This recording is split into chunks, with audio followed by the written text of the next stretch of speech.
Since Repair Clinic encourages you to perform this repair safely, a warning icon will appear when you should use caution.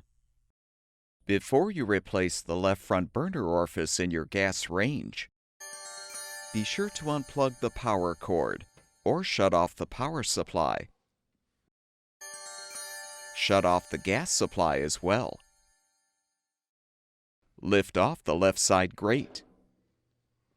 Remove the burner cap and use a 3/16" socket or nut driver to unthread the two mounting screws securing the base.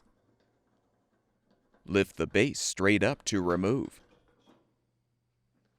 To help grip the orifice, place a piece of tape in a 7mm socket or nut driver.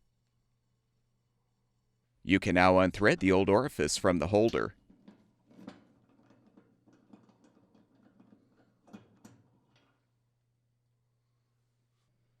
Install the new orifice by inserting it into the socket or nut driver.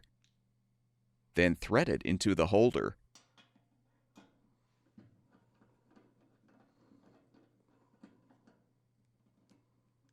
Reposition the burner base so the igniter aligns with the notch in the base. Thread the two mounting screws.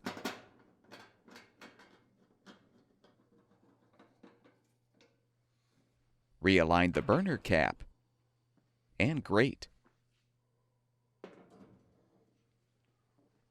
Turn the gas supply back on. Plug the power cord back in or restore the power supply, and your gas range should be ready for use.